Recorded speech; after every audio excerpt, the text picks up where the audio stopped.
Hello everybody, welcome to number 27. I'm Jack and today I'm here to talk to you about this quite interesting XJ6. It's interesting for two reasons.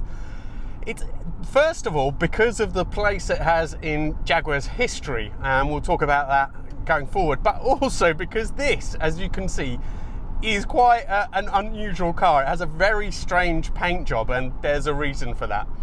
So first of all, this version of XJ was made between 1994, I think, or 95 to 97. So it's the shortest lived of all the XJ versions. It was really an updated car from the XJ40 series that came before this.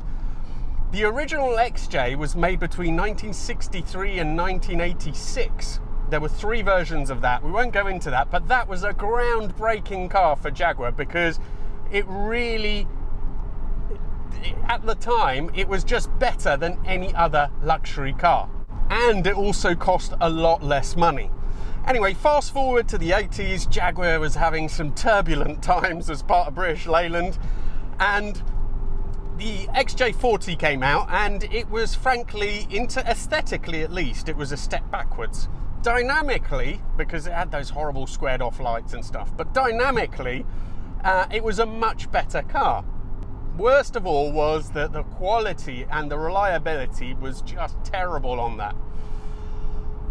I think in 1990, Ford bought Jaguar and finally invested some money. So they got 110 million for a new production line for these and 200 million invested in these cars.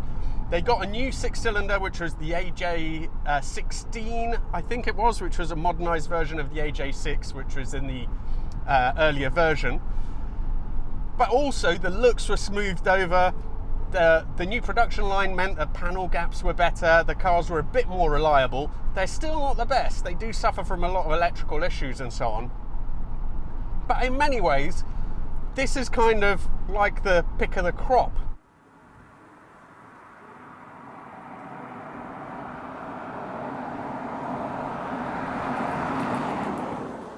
The one that came after, which is the 8-cylinder version, so the XJ8, that was a brand new 8-cylinder engine.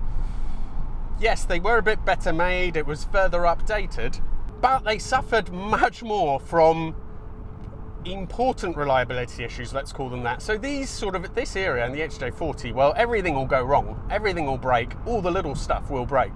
But, crucially, the engines and the gearboxes, this has a 4-speed, I think it's a ZF. The engine and gearboxes are pretty much bulletproof. This one is a 3.2 V6, so the sort of the tiddler of the range. But this car is a Sovereign, so it's a bit of a weird mix because the Sovereign was the upper trim level, which meant you got electric seats, a few other gubbings, electric steering wheel. Does this one still work? I think it does.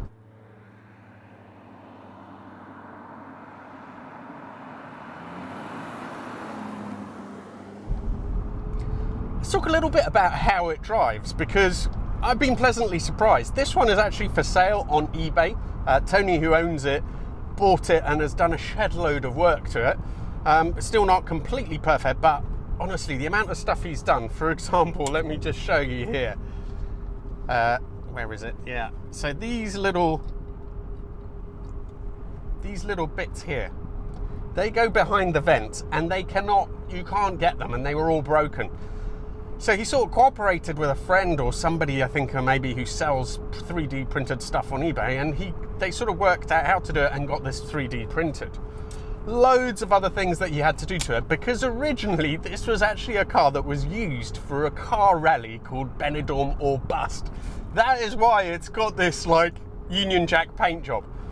Now, normally I'm not the biggest fan of these crazy paint jobs. You know that I bought my own sort of Mercedes, the Bismarck, which had that RAF horrible sort of livery on it, and that was just been a bit of a nightmare to repaint and everything. But this actually is quite apt, I think, for a Jaguar. Now, being the tiddler of the range, the 3.2, it only has 220 horsepower, which really isn't that much. It does feel a little bit sluggish, sort of, to get going, but once you're going, it sort of seems to do pretty much all right. It's quite smooth.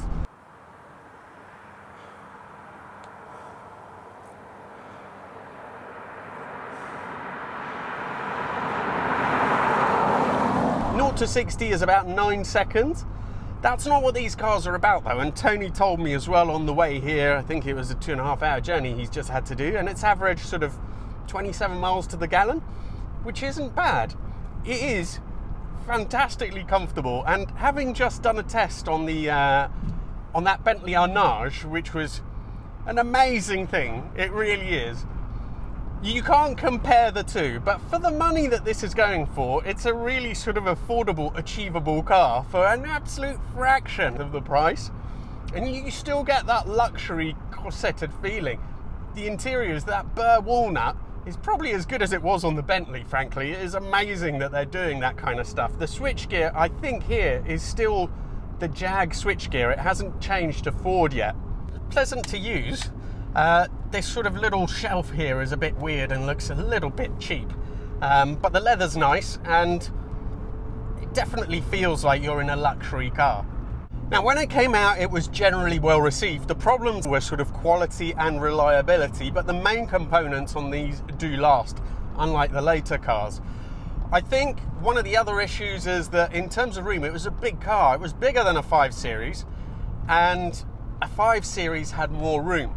These, however, were far more refined. The 5 Series at the time would have been an E39, didn't ride anywhere near as well as this. It wasn't as quiet. It was a sportier car.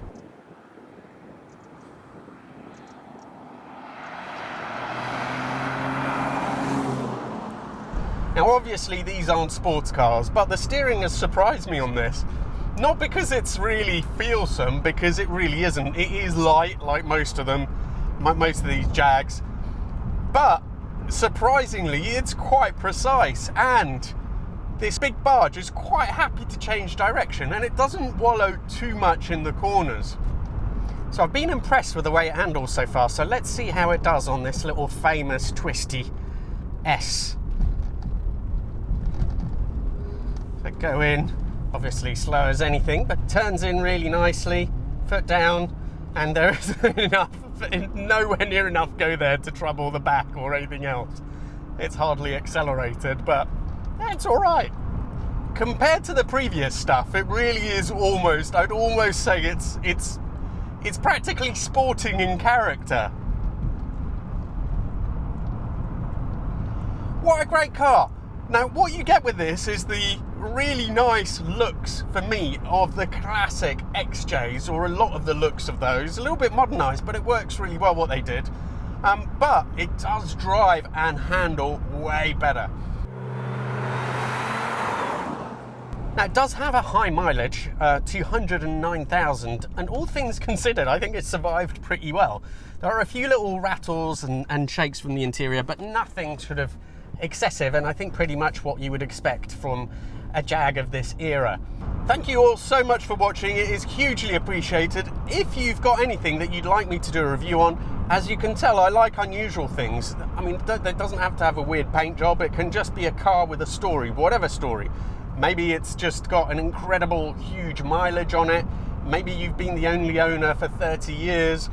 You know, whatever. As long as it has a story, I am interested, or if it's an unusual car for any other reason. Thank you so much for watching. If you want to support the channel, then there's a Patreon link in the video description, and I really look forward to seeing you soon. Sorry, lastly, Instagram is the best way to contact me. Thank you, and see you soon.